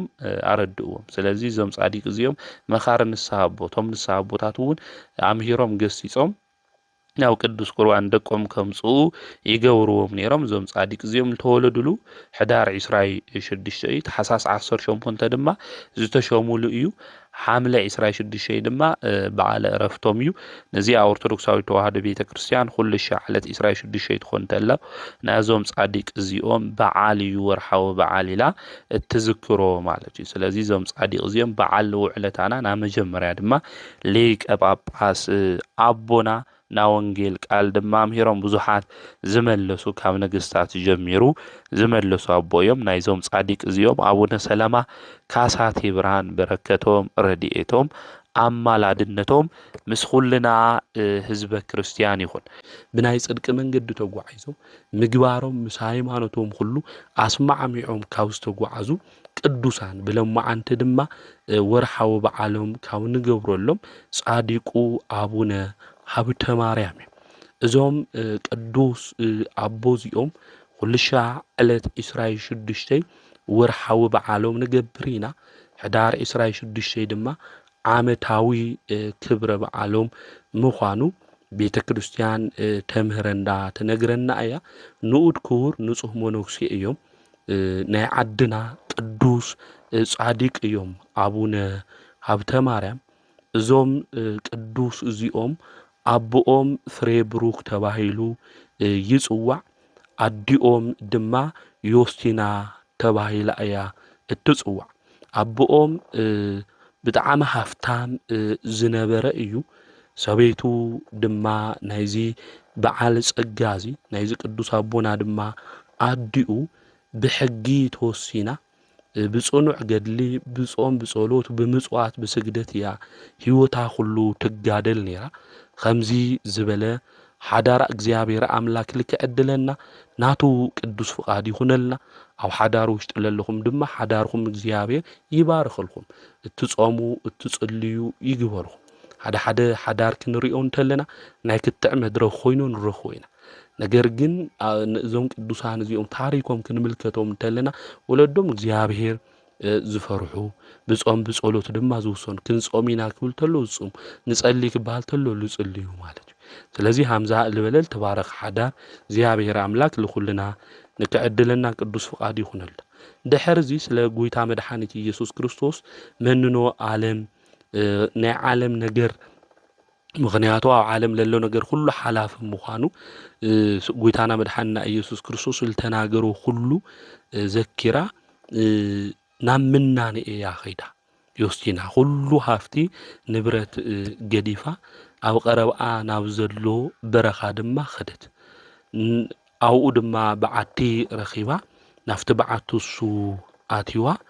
ነገር ግን ብድንገት ሓደ የዋህ ባህታዊ ድማ ረኸበት እዚ ባህታዊ እዚ ስለማ ኣመጻጽኣ ብተግሳጽ መልክዑ ሓቲትዋ ንሳ ድማ ናውዙ ዝመጻኹኮ ማንም ሰብ የለይ ኢላ እያ ነጊራቱ ኣውዚ ግዜ እዚ ወፂኣ ናብ ኻሊእ በዓቲ ክትኸትብል እንተላ መንፈስ ቅዱስ ነዚ የዋህ ዝኾነ ባህታዊ ሚስጥር ገሊጽሉ ካባኺ የዋህ ዝኾነ ቅዱስ ፍረ ክወፅእ እዩ ኢሉ ነጊርዋ ናብ ዓለም ድማ ንክትምለስ እዩ እዚ ቅዱስ ባህታዊ እዚ ነጊርዋ ንሳውን እግዚአብሔር ዝፈቀዶ ይኹን ኢላ እናመስገነት ተመለሰት እዩ ብህይወት ዘመንና ንሕናውን ዝኾነ ነገር ክመጽእ እንተሎ ናይ እግዚአብሔር ፍቃድ ይኹን ኣምላከይ ፍቃድኻ ይኹን ኢልና ክንጽልይ ዝግብእ ብናብዓልና ፍቃድ ብናብዓልና ሓይሊ እንኸዶም ነገራት ሁሉ ንሪኦ ኣለና ኢና ሓመድ ሓፈስቲ ኮይና ትንቀሪት ኣለና ነገራትና በረከት ሊውሉ ክኾን እንተሎ ተመልኪትና ርኢና ስለዚህ ብህይወት ዘመንና ሁሉ እንጅምሮም እንሰርሖም ሁሉ ነገራት ኣምላኽና ቅዱስ እግዚአብሔር ኣብ ቅድሜና ጠጠው ንክብል እሱ ስራሕትና ሁሉ ልካከናውን ናትኻ ፍቃድ ይኹን ኢልና ነገራትና ስራሕትና ሁሉ ክንሰርሕ ይግባእ ናዩ ፍቃድና ቅድም እንድሕር ኮይና ነገራትና ለበረከት ይልኾን ነገራትና ለተሳኸዐ እዩ ዝኾን ማለት እዩ ስለዚህ ዝተሳኸዐ ንበረከት ንክኾን ኣብ ህይወት ጉዕዞና ሁሉ ክነቅድሞ ዝግበአና ኣምላኽና ቅዱስ እግዚአብሔር ፍቃደ እግዚአብሔር እውን ክነሓትት ይግበአና ብሞኪርና እምቢ ምስ በለና ላብ እግዚአብሔር ንመጽእ ኢና ምምጻእና ጽቡቕ ግን ኣቀዲምና ድማ ታይ ክንገብር ኢድና ንእግዚአብሔር ክንህቦ ይግበአና ሁሉ ነገርና ለእግዚአብሔር ከነርክቦ ንክባረኸልና ፍቃዱ ንክኾን ሃም ፍቃድኻ ይኹን ኢልና ነገራትና ሁሉ ክንፍጽም ኣብ ኢድ እግዚአብሔር ምውዳእ ጽቡቕ እዩ ወገናት ይሕሊፉ ይህበና እግዚአብሔር ይባርከና ይቅድሰና በይሕሊፉ አይህበና ስለዚህ ነገራትና ሁሉ ሃም ፍቃድኻ ይኹን ክንብል እዩ ዛ ኣዶ እዚኣውን እግዚአብሔር ፍቃድ ይኹን ኢላ እና መስገነት ናብ ገዝኣ ተመሊሳያ ድሕርስቶስ ሰነ ግዜ ድማ እዚ ቅዱስ ጻዲቅ ተጸኒሱ ተወለደ በዚ ግዜ እዚ ኣብኡ ዝነበሩ ሰባት ተሓጒሶም ከም ስርዓቱ ድማ ክጥመቕ እንተሎ ናይ መጽሓፍ ሽሙ ሃብተ ማርያም በልዎ ንሳቶም እውን ብሕጊ ብስርዓት ድማ ኣዕበይዎ ናብ ቤተ ክርስቲያን ከወስድዎ እንተለው ድማ እግዚኦ መሐረነ ክርስቶስ ዝብል ጸሎት ክሰምዕ እንተሎ ብጣዕሚ ደስ በሎ እዛ ጸሎት እዚኣ ድማ እዞም ቅዱስ ኣቦና እዚኦም ሃብተ ማርያም ይፈትውዋ ነበሩ ደቅና ንሕና እውን ናብ ቤተ ክርስቲያን ክንኸድ እንተለና ኣብ ገዛ ሓዲግናዮም ይንኸድ ሰንበት እኳ ናብ ቤተ ክርስቲያን ሒዝናዮም ንኸድ ዕጣን ናብ ቤተ ክርስቲያን ክፈልጡ እኒአዎም ድምፂ ናብ ቤተ ክርስቲያን ቅዳሴ ክፈልጡ እኒአዎም ዞም ህፃናት እዚ ነሰምዑ ናይ ቤተ ክርስቲያን ዕጣን ድማ ናሽተቱ ጸበል ድማ እናሰተዩ ከዓዊኡ ዝግቦም እቲ ዕጣን እሱ እንድሕር ለይጨንዎ ኮይኖም እቲ ዕጣን እሱ ዘይፈልጥዎ እንድሕር ኮይኖም ከቢድ እዩ ዝኾን ማለት ከምኡ እውን ደቅና ናብ ቤተ ክርስቲያን ንሓዘን እናኸድና ስርዓተ ቤተ ክርስቲያን ክነምህሮም ይግበአና ስለዚህ ዞም ቅዱስ ኣቦ እዚኦም ኣዲኦም ቅድስት ዮስቲና ሒዛቶም ትኸድ ስለ ዝነበረት እግዚኦ መሐረነ ክርስቶስ ዝብል ኣቡነ ሃብተ ማርያም ታጸሎቱሳ ብጣዕሚ ዝፈትውዋ ነበሩ ኩሉ ሻዕ ድማ ኣብ ገዝኦም ብለይቲ ዝጽልዩ መንፈሳዊ ተጋድሎ ዝጋድሉ ኾኑ ድሕሪ እዚ ንእሽተይ ዕብይ ምስ በሉ ኣቦኦም ጓሳ ኣብቲ ግዜ እሱ ጓሳ ኢኻ ትኾን ጓሳ ኣባጊዕ ንክሕሉ ንወዱ ይልእኹ ኣብዚ ግዜ እዚ ክልእኽ እንተሎ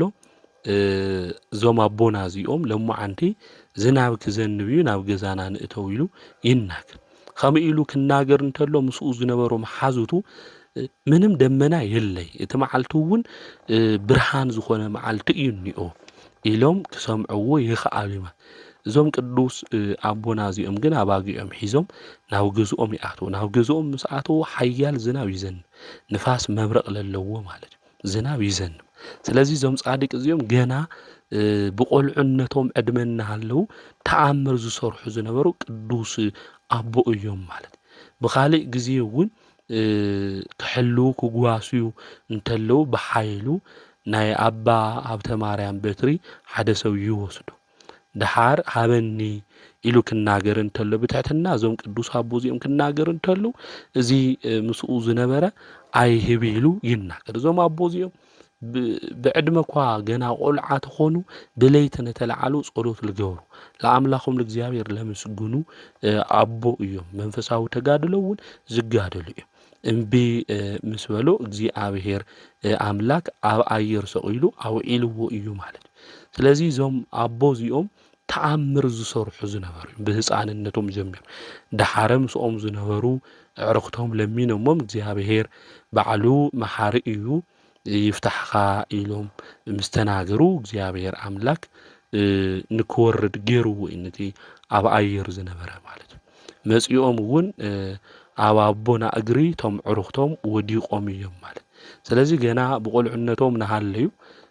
ጓሳ ኮይኖም ክሕሉ እንተለው ተኣምር ዝሰርሑ ዝነበሩ ቅዱስ ኣቦ እዮም ድሕሪ ብዙሕ ዘመናት እላ ኣድባር ናብ ትበሃል ገዳም ኣትዮም ካብ ኣባ መልከ ጸዲቅ መንኩሶም እዮም ማለት ዞም ቅዱስ ኣቦ እዚኦም በሃይማኖት ብጽድቅ ብዝበለጽ አገልግሎት እውን አምላኾም ቅዱስ እግዚአብሔር ንከገልግሉ ናይ አቦኦም ናዲኦም ሃፍቱ ሁሉ ገዲፎም ናብ ምናኔ ናብ ገዳም ኣትዎም እዮም ብዓውይ ተጋድሎ ድማ ይጋደሉ ነይሮም ኣብ ባሕሪ ማእኸል ጠጠው ኢሎም መዝሙረ ዳዊት ይደግሙ ግንባሮም ድማ ናይቲ ባሕሪ ሓሸዋ እስካብ ዝነክእ 500 ግዜ ይሰግዱ ነይሮም እኽሊ ኣይበልዑ ነይሮም ከም ኣራዊት ኣብ ገዳም ለለው ቆጽሊ ዝምገቡ እዮም ነይሮም 40 መዓልቲ እውን ዘኽፍሉ እዮም ነይሮም ብለይቲ እውን ጠጠው ኢሎም ብምሕዳር ብትግሃ ሌሊት ብመዓልቲ 4 ወንጌላት ኩሉ ሻዕ ይጽልዩ ነይሮም ስለዚ ጽኑዕ ዝኾነ ተጋድሉ እዮም ዝጋደሉ ነይሮም እዞም ቅዱስ እዚኦም ንሕና ትግሃ ሌሊት እንኤናዶ ለይትን ለዓል ዶ ንኾን ወይ 11 ሰዓት ወይ 9 ሰዓት ለይትን ለዓል ዶ ንኾን ወይስ ካብ ምድቃስና ምስተለዓልና ንእግዚአብሔር ነመስግኖ ዶ ንኾን ወይስ ጸሎት ቅድሚ ምግባርና ሞባይል አልዒልና ኢና ስክሮል ነገርና ቲክቶክ ወይ ካልእ ነገር ንርኢ ወገናተይ ስለዚ ምስተውዓል የድሊ እዩ ማለት እዩ ካብ ምድቃስና እኳ ክንለዓል እንተለና ትግሃ ሌሊት ለይቲ ሙሉእ እኳ ተላዒልና ጸሎት ምግባር ይኽበደና እሞ ነገር ግን ክንለዓል እንተለና ካብ ምድቃስና ታይ ክንገብር ይግባእ ለኣምላኽና ንቅዱስ እግዚአብሔር ክነመስግን ይግብአና ዛ መዓልቲ እዚኣ ስለላሃብኻና ዛ ግዜ እዚኣ ስለላሃብኻና ተመስግን ኣምላኽና ክንብል ይግብአና ኣብዚ ግዜ እዚ ግን ካብ ድቃስና ምስተለዓልና ሶሻል ሚድያ ኢና ንጥቀም ማሕበራዊ ሚድያ ነተጠቐምና ድማ ናይ ጸሎት ግዜና ይሓልፈና ናይ ስራሕ ግዜና ይኣኽለና ጸሎት ተለይግበርና ናብ ስራሕ እናጉየና ኢና ንኸድ ትመዓልትና እውን ለይተባረከ ኮይኑ ላፍቲ እናበልና እናደበረና ኢና ንውዕል ማለት እዩ መዓልትና ንክባረኽ ኣምላኽና ቅዱስ እግዚአብሔር ሃም ፍቓዱ ምእንቲ ከውዕለና ክንጽሊ እዩ ዝግበአና ዘመናውነት እናበልና ግን ጸሎት ገዲፍና በሞባይል ማሕበራዊ ሚድያ እናረኣና ግዜና ብከንቱ እንሕልፍ ብዙሓት ኢና ካብዚ መንገዲ ዝተመሊስና ብጸሎት መንገዲ ግን ክንጓዓዝ ይግበአና እዞም ቅዱስ ኣቦ እዚኦም ግን ትግሃ ለይቲ ሙሉእ ብመዓልቲ ብለይቲ ዝጽልዩ ኣርባዕቲኦም ወንጌላት ድማ ኩሉ ሻዕ ዝጽልዩ ቅዱስ ኣቦ እዮም እዚ ጽኑዕ ተጋድሎም ዝረኣየ ኣምላኽና እግዚአብሔር ተገለጸሎም ከመይ ዝበለ ትዕድልቲ እዩ ወገናተይ ተጋድሎም ጽንዓቶም እግዚአብሔር ተመልኪቱ ተገለጸሎም ንዞም ቅዱስ ኣቦ እዚኦም ኣባ ሃብተ ማርያም ካብ ግርምኡ ዝተለዓለ ደንጊጾም ብግንባሮም ተደፍኡ ጎይታ እፍ ኢሉ ኣጽናዕኒዑ ሓይሊ ጽንዓት እዩ ኣልዕሎም ኦ ፈታዊ ሃብተ ማርያም ከጥፍእካ ለይኮንኩስ ሓይሊ ጽንዓት ቃል ኪዳን ክበካ ኣየናባኻ መጺኤ ኣይትፍራሕ ኢሉ እግዚአብሔር ኣምላኽና ተናገሮ ጽኑዕ ተጋድሎ ብሰማያት ተጻሒፉ እዩ ሽምኹም ኣብ ሰማያት ስለተጻሓፈ ደስ ይበልኩም ኢሉ ቅዱስ መጽሓፍ ስለዚ ስለዞም ቅዱስ ኣቦ እዚኦም ኣብ ሰማያት ተጋድሎኦም ከም ዝተጻሓፈ ጎይታ ነገሮም ናይ ቅዱስ ማቴዎስ ናይ ቅዱስ ማርቆስ ወንጌል ከንብውን ተለው ምስ ካልኦት ስውራን ኣበው ዝራኸብሉ ናይ ብርሃን ሰረገላ ከም ዝህቦም ናይ ቅዱስ ሉቃስ ናይ ቅዱስ ዮሐንስ ወንጌል ኣብ ዘንብብሉ ግዜ ድማ ስጋው ወደሙ ንክቕበል ናብ ኢየሩሳሌም ዝኸድሉ ናይ ሓዊ ሰረገላ ከም ዝህቦም ቃል ኪዳን ኣተወሎም 7 ዘድንቁ ኣክሊላት ድማ ከም ዝተዳለወሎም እቲ ሓደ ስለ ድንግልንኦም እቲ መበል ካልኣይ ዓለምን ኣብ ውሽጢ ዓለም ዘሎ ኩሉ ነገር ገዲፎም ስለ ዝመነኑ እቲ መበል ሳልሳይ ፍጹም ስለ ዝኾነ መንኩስንኦም እቲ መበል ራብዓይ 4 ወንጌላት ኩሉ ሻዕ ስለ ዘንብቡ እቲ መበል ሓምሻይ ስለ ፍቕሩ ኢሉ እዛ ኣቦዚ ወዲ ሃፍታም እዩ ወዲ በዓል ጸጋ እዩ ስለ ክርስቶስ ፍቕሪ ኢሉ ግን ምጽምኡ ምጥማዩ ጽምእን ጥሜትን ብምዕጋሱ እቲ መበል ሻልሻይ ብልቡ ቂምን በቀልን ብለይ ምህላው ተመበል ሻብዓይ ስለ ንጹህ ናይ ክህነት አገልግሎቱ ብንጽህና ኮይኑ ስለ ዝዕርጎ መስዋዕቱ ምዃኑ እነገሮ ስለዚህ ቅዱስ አቦዚ 7 አክሊላት ዝተዳለወሉ እዩ ሃይማኖቱ ዝሓለው ቅዱስ ጳውሎስ ከም ዝበሎ ጽቡቕ ዝኾነ ገድሊ ተጋዲ ሃይማኖቴ ሓልዮ ስለዚህ ታይ ተዳልዩሉ ኢሉ ለጢሞቴዎስ ወዱ አክሊል ሰማያዊ አክሊል ሽልማት ዝቅዱስ አቦዚ ድማ አምላክ መድኃኒት ኢየሱስ ክርስቶስ መጽኡ 7 አክሊላት ከም ዝህቦ ድማ ተናጊርዎ ዘዓለም ስለ ዝመነነ ንሕና ኮና ዓለም ነገር ምምናን እምቢልና ኮዩ ቁሳዊ ነገር ደጊምና ኮይና ሰማያዊ ነገር እኮ ሓዲግና ምድራዊ ነገር ናሓሰብና ሰማያዊ ነገርና ሁሉ ልገደፍና ኣብ ዓለም ሃምለለና ሃፍቲ ጥሪት ሁሉ ነገር የድልየና ክነቀድሞ ልግበአና ሰማያዊ ነገር ግን ክነዳሉ ይግብ ተበዝሐ 70 ዓመት ናውዛ ዓለም ዝነብር ብድሕሪኡ ድኻም እዩ ልኾን እውን ልበ ኣምላክ ዳዊት እውን ሃምል ነገረና ማለት ስለዚ ኣብዛ ዓለም ዝናሃለውና ክንገብሮ ልግበአና ስጋዊ ስራሕ ክንሰርሕ ይግበአና ካብ ማንም እውን ክንጽበ ይብልና ዘይሰርሕ እውን ኣይብላ ኢሉ ቅዱስ መጽሓፍ ነጊርና ነገር ግን ኣብዚሕና ስለ ዓለም ነተጨነቕና መንፈሳዊ ነገርና ግን ገዲፍና ንቁሳዊ ኢልና ዝየድሊ ሓጢኣት ውሽጢ ምስ ኣምላኽና ከበኣሰና ናይ ጽድቂ መንገዲ ለይኾነ ተግባር ግን ክንፍጽም ኣይግበአና ማለት እዩ ስለዚ እዞም ቅዱሳን እዚኦም ህይወቶም ሁሎም ክንሪኦ እንተለና እናሃለዎም ሁሉ ነገር ልገደፉ እዮም ሁሉ ነገር ገዲፎም ድማ እንታይ ልገበሩ እዮም ማለት ብጽድቂ መንገዲ ልተጓዓዙ እዮም ስለዚ ቅዱሳን ሲኢኖም ላምናን ይልኣቶ ይኾኑ መውዛሕትኦም ታሪኮም ክንርኢ እንተለና ሁሎም ክንሪኦም እንተለና ደቂ ነገስታት ደቂ በዓል ጸጋይ እናሃለዎም ገዲፎም ናብ ምናን ይዝኣተው እዮም ቤተክርስቲያን እውን ተመረና እዚ እናሃለውና ክንገድፍ ይግብአን ሓደ ሻዕኮ ጥሜት ጾም ኢለ ይፈልሰው ኮኒን ሶኢልና እንጦምየን ነው ሲኢና ነገር ግን ጾም ማለት ከታይ ሲኢና ምጥማይኮ ይሆነ ጾም እናሃለውና ምግዳፍ ማለት እዩ ጾም ማለት ምኽልኻል ማለት እዩ ካብ ማይ ከምኡውን ካብ ምግቢ ካብ ጥሉላት ነገራት ምዃኑ ቤተክርስቲያን ተምረን ስለዚ ፈሊና ክንፈልጦም ልግበአና ነገራት ምፍላጥ የለ እዞም ቅዱስ ኣቦ እዚኦም ስለ ጽድቂ ኢሎም ልጸምኡ ልጠመዩ ኣቦ እዩ ስለ ተጋድሎም ስለ ንጽህናኦም ከምኡውን ኩሉ ሻዕ ወንጌል ስለ ንሕና ወንጌል ነንብብ ደንኾን መጽሐፍ ቅዱስ ገሊጽና መዓልቲ ሓደ ምዕራፍ ነንብብ ደንኾን ወገናት መጽሐፍ ቅዱስ ነንብብና ህይወት መጽሐፍ ስለልኾነ ሁሉ ነገር ክሰምረልና ሁሉ ነገር ክስተኻኸለልና መምርሕ ልህበና ናይ ህይወት መጽሐፍ ስለልኾነ መጽሐፍ ቅዱስ ማለት እዩ ኣምላኽና ቅዱስ እግዚአብሔር እውን ቃል ኪዳን ህይወም ዝኽርኻን ዝገበረ ሁሉ እግዚአብሔር ኣምላክ ካብ ሰማያት ዋጋ ሃምልዎ ንዚ ቅዱስ ኣቦዚ ቃል ኪዳን ህይወ ቅዱሳት መላእክት ዝሁሉም ስራይ ብጣዕሚ ደስ ይሉ ሓውና ናብዘይ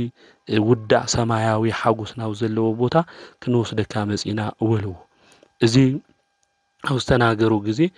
ጎይታና መድኃኒትና ኢየሱስ ክርስቶስ እውን ተገሊጹሉ እግዚአብሔር እውን በሰለስትነት ተገሊጹ ተራእይዎ ስላሴ ርዮም እዮም ዞም ቅዱስ ኣቦዚኦም ዝኽርኻን ዝገበረ ብሽምኻ ቤተክርስቲያን ዝሰርሐ መባእን ዝሃበ ከምኡ እውን 4 ወንጌላት ንዘንበበ ርስተ መንግስተ ሰማያት እውን ከም ዘውርሶ ናይ ገድልኻ መጽሓፍ እውን ለንበበ ለጽሐፈ ዝሰምዐ ብእምነት ኮይኑ ከምኡ እውን መጽሐፍ ክንብብ እንተሎ እተማይሱ ብእምነት ኮይኑ ጸበል ኢሉ ክድሐን እየ ንዝበለው ሁሉ ንክድሐን ቃል ኪዳን ሃምልሃዎ ገድሎም እውን ይነግረና ድሕርዚ ጎይታ ሰለስተ ጊዜ ሲዒምዎ ነፍሱ ካብ ስጉኡ ድማ ብሰላም ተፈለየት እዚ ሕዳር 26 እዩ ናይ ኣቦና ዓመታዊ ክብረ በዓል እውን እናኽብሮማ ቅዱሳን መላእክት እውን ብዓብይ ሓጎስ እናመስገኑ ኣዕሪጎሞ ነፍሱ ማለት እዩ ስለዚ እዚ ቅዱስ እዚ ኣቡነ ሃብተ ማርያም ብሃይማኖት መንገዲ ተጓዒዙ ፍቕሪ ዝሓዘ እዩ ከምኡ እውን ናይ ጽድቂ ምግባር ስራሕ እውን ዝሰርሐ ቅዱስ ኣቦ እዩ ናይ ጻዲቁ ንኣቡነ ሃብተ ማርያም በረከቱ ረድኤቱ ኣማላድነቱ ኣብ ኩልና ኣብ ህዝበ ክርስቲያን ልዕሊ ይኹን ሎሚ ሚያዝያ 26 መጽሓፈ ስንክሳር ክናነብብ እንተለና ዓመታዊ ክብረ በዓሎም ካብ ዝኽበሩ ቅዱሳን ኢየሱስ ይወዱ ዝኾነ ሱስንዮስ ሰማዒት እዩ ብዚ ዕለት እዚ ሚያዝያ 26 ብሰማዒትነት ዝዓረፈሉ ዕለት እዩ ናይ ከሓዲ ዲዮቅልጥያኖስ ፈታዊ እዩ ነይሩ ናይ እግዚአብሔር መልአክ ተገሊጹሉ ሰማዒት ኮይኑ ከም ዝዓርፍ ነገሮ እዚ ነገር እዚ ብልቡ ሓደረ ድሕር እዚ ኣምልኮተ ጣዖት ንካስፋሕፍሑን ንክሕዱስን ምስ ናይ ሹመት ደብዳቤ ገይሩ እቲ ንጉስ ናብ ኒቆሙድያ ለኣኾ እዚ ቅዱስ እዚ ግን ተመልኪቱ ሓዘነ። ሓደ ቀሺ ድማ ናብኡ ኣምፂኡ ናይ ክርስትና ትምህርቲ ተማሂሩ ተጠመቐ። ድሕሪ እዚ ናብ አንጾኪያ ተመለሰ። ፍጥረቱ ፍሉይ ዝኾነ ሓፍቱ ወሊዳ ረኸበ። ቅድሚ ኸዚ እውን ጓል ኣንስተይቲ ወሊዳ ሓፍቱ ቀቲላ ነታ ጓላ ደማ ሰትያታ እያ። ኣብ ልዕሊኣ ሰይጣን ሓዲሩ ስለ ዝነበረ ብዒፍን ብከይስን ኣምሳል ይግለጽ ነይሩ ሰይጣን ኣብ ልዕሊኣ ማለት እዩ። ስለዚ ሓፍቱ ርኩሳን መናፍስት ዝሰልጥንዋ እዮም ነይሮም። ናብቲ ዓዲ ውሽጢ እውን ንዝውለዱ ቆልዑ ናብኦም ኸይዳ ብስራይ ንክወርዱ ብምግባር ቀቲላ ደሞም እውን እያ ትሰቲ ነይራ። እዚ ቅዱስ እዚ ዝነገር እዚ ምስ ረኣየ ምስ ተመልከተ መውጊኡ ናይ ውግእ ማለት እዩ ዝዋግአሉ ኣልዒሉ ምስ ወዳ ድማ ንሓፍቱ ቀቲልዋ እዩ። ምክንያቱ እቲ ዝተወለደ እውን ናይ ሰይጣን ወዱ ስለ ዝነበረ ከምኡ እውን ሓፍቱ ሰራይ ትሰርሕ ስለ ዝነበረት ማለት እዩ። ከምኡ እውን ንሰብኣያ ናተ ሰብኣያ ኣቡኡ እውን እዚ ስራሕ እዚ ይሰርሑ ስለ ዝነበሩ ካብ ክፉእ ነገሮም ክምለሱ ስለ ዘይከኣሉ ብስራዮም ድማ ሰብ ይሕምሙ ይቀትሉ እዮም ነይሮም። ስለዚ ቀቲልዎም እዩ። ድሕሪ እዚ ናብ ኒቆምድያ ተመሊሱ ናብቲ ቀሺ ኸይዱ ዝገበሮ ኩሉ ተናጊሩ እዩ። እቶም ቀሺ እውን ንስሓ ሂቦሞ እዮም። ብድሕሪ እዚ ናብ አንጾኪያ ተመሊሱ እዩ። ዝገበሮ ነገር ኩሉ ኣቡኡ ሱሲ ፈሊጡ ንክቅተል ማለት እዩ። ላብ ንጉስ ኸይዱ ኣቡኡ ከሲስዎ እዩ ማለት እዩ። ኣብዚ ግዜ እዚ ቅዱስ ሱስንዮስ ናብ ጣዖታት ዘለውዎ ገዛ ኣትዩ ናብ ሲኦል ንክወርዱ እውን ብጎይታ ብኢየሱስ ክርስቶስ ስም ኣዚዝዎም እዩ። ኣብዚ ግዜ እዚ ምድሪ ኣፋ ከፊታ ውሒጣቶም እያ። እቶም ጣዖታት እውን ጠፊኦም እዮም። ኣብዚ ግዜ እዚ ዝወረ እዚ ተሰሚዑ ንዞም ጣዖታት ዘጥፍአ ንሱ እዩ ዝብል ወረ ተሰሚዑ ኣቡኡ ንኻልኣይ ግዜ ናብቲ ንጉስ ኸይዱ ከሲስዎ እዩ። እቲ ንጉስ እውን ብዓብይ ስቅያት ንከሳቂዎ ኣዚዙ እዩ። ብሓፂን ድማ ንክድብድብዎ ማለት እዩ። ብመንኮራኩር እውን ሰውነቱ ንክጥሕንዎ ኣዚዙ እዩ። ብመዶሻ እውን ቀጥቂጦምዎ እዮም ማለት እዩ። ስለዚ እዚ ኣቦ እዚ ብዙሕ መከራ ተቐቢሉ እዩ ክርስቲያን ብምዃኑ ኣምላኹ ኢየሱስ ክርስቶስ ብምምላኹ ብዙሕ መከራ ዝበፅሖ ቅዱስ ኣቦ እዩ። ምግቢ እውን ኣይህብዎይ ነይሮም። ከምኡ እውን ኣብ ከተማ ውሽጢ እውን ይጎትዎ እዮም ነይሮም። ናይ ክብሪ በዓል ዋና ጎይታና መድሓኒትናን ኢየሱስ ክርስቶስ የጽናዕንዖ ነይሩ። ካብ መከርኡ ኩሉ ንክድሕን እውን ገይርዎ እዩ መልኣኩ ልኢኹ ማለት እዩ። ብዙሓት ሰባት እዚ ነገር ዝሪኦም ብክብሪ በዓል ዋና ብኢየሱስ ክርስቶስ ኣሚኖም ብኡ ምክንያቱ እውን ሰማዒት ኮይኖም እዮም ማለት እዩ። ብዙሓት ቅዱሳን ናብ ቅድስና መንገዲ ንክመፁ ንሱ እናሞተ መከራ እናተቐበለ እዚ ቅዱስ እዚ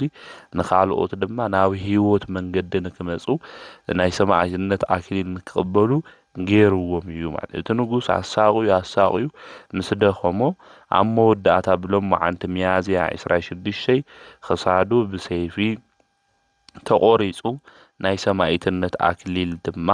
ተቐቢሉ እዩ ማለት እዩ። ስለዚ ንሱ ክሳቀይ እንተሎ መከራ ክበፅሖ እንተሎ ካብ መከርኡ እግዚኣብሄር ከድሕኖ እንተሎ 1,190 ዝኾኑን ድማ ሰማዕትነት ተቐቢሎም እዮም ማለት እዩ። ንእግዚኣብሄር ምስጋና ይኹኖ። ንዓና እውን ብዞም ዝኸበሩ ሰማዕታት ጸሎት ንዘለዓለሙ ይምሓረና። ከምኡ እውን መጽሓፈ ስንክሳር ክናነበብ እንተለና ብሎሙዓንቲ ናይ ጸራቢ ወዱ ቅዱስ ዮሐንስ ብሰማዕትነት ዝዓረፈሉ እዩ። እዚ ቅዱስ እዚ ካብ ነነዌ እዩ ዓዱ። ኣቡኡ ጣዖት ዝጸርብን ዘምልኽን እዩ ነይሩ። ኣዲኡ ግን ክርስቲያናዊት እያ ነይራ። ውላድ ምስኣነት እውን ናብ እግዚአብሔር ለሚና ጎይታውን ልመናዓ ተቐቢሉ ዝተባረኸ ውላድ ሂብዋ እዩ። ስሙ እውን ብስውር ዮሃንስ ኢላ ፀዊዓቶ እያ። 8 ዓመት ምስ ኮኖ አቡኡ ዝጸረቦ ጣዖት ንክሸጠሉ ይልእኾ ነይሩ ማለት እዩ። ካብ ዕለታት ሓደ እዋን ንክሸጥ ክኸድ እንተሎ መልአከ እግዚአብሔር ተገሊጹሉ ጣዖት ናይ ሰይጣን መሕደር ከም ዝኾነ ነጊርዎ ጣዖት ካብ ኢዱ ንክድብሪ እውን አዚዝዎ ብኽብሪ በዓለዋና በኢየሱስ ክርስቶስ እውን ንከአምን እዩ አምሂርዎ።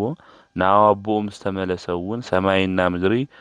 ብውሽጣ ዘለው ኩሎም እውን ዝፈጠረ ጎይታ መድኃኒት ንሱ ኢየሱስ ክርስቶስ እዩ አምላክ ካሊእ አምላክ የለይ እዚኦም ናይ ኢድ ስራሕ እዮም ንዚኦም ድማ አይሰግዲ ኢሉ ተናገሩ። አቡኡ ድማ ዝሰሚዑ ኣብ እስር ቤት አሲርዎ እዩ። አዲኡ መጺኣ ብኽብሪ በዓል ዋና ዝኾነ ብጎይታ በኢየሱስ ክርስቶስ ሽም ደሙ ንከፍስስ አጽናዓን ሕቶ ክፈርሕ ከምዘይብሉ ምእሳር ምንግልታዕ መከራሪኡ ካብቲ ዝኣመኖ ሓቂ ዝኾነ መንገዲ ክወፅእ ከምዘይብሉ አዲኡ አጽናዓን ሕቶ ድሕርዚ ብዙሓት ሰባት ናይቲ ዓዲ ሽማግለታት መጺኦም ክመኽርዎ ናብ ልብኻ እውን ተመለስ ክብልዎ ብዙሓት ሰባት መጺኦም ናብ ልቦም ክምለሱ ዝግብኦም ንሶም እዮም። ጣዖት ዘምልኽ ዘሎ ብጸልማት መንገዲ ዝጓዓዝ ዘሎ ነገር ግን ነገር ተገልቢጡ ናብ ልብኻ ተመለስ ኢሎሞ ብሓቂ መንገዱ ንሱ ስለለሎ ማለት እዩ። ንሱ ግን ተናጊርዎም ናይ ሰብ ኢድ ስራሕ ጣዖታት እዮም አነ ለኦም ይሰግዲ ኣብ ልዕሊኦም ርኩሳን አጋንንት ሓዲሮሞም እዮም ኢሉ ተናገረ። አቡኡ ዝምሰምዐ ምሳራ ልዒሉ ማለት እዩ ክሳዱ ቆሪጽዎ ማለት እዩ። ብቲ ደሙ ድማ ተጠሚቁ እዩ። አዲኡ እውን ትደሙ ናትወዳ አልዒላ ተቐቢዓቶ እያ ማለት እዩ። ናይ ክብሪ በዓል ዋና ኢየሱስ ክርስቶስ ንአቤል መስዋዕታ ምድረ በዳ ከም ዝተቐበልካ እዚ መስዋዕት እዚ ካባይ ተቐበል ኢላ እውን ተናጊራ እያ። ብዚ ግዜ እዚ አቡኡ ሰይጣን ሓዲርዎ ዓዊዱ እዩ። ሰበይቱ ድማ ናብ ወዳ መቃብር ኸይዳ ትጽሊ እውን ነይራ እያ። ቅዱስ ዮሐንስ እውን ብለይቲ መጺኡ ናብኡ ንክድሕን ገይርዎ እዩ ብኩናት ወጊኡ ማለት እዩ።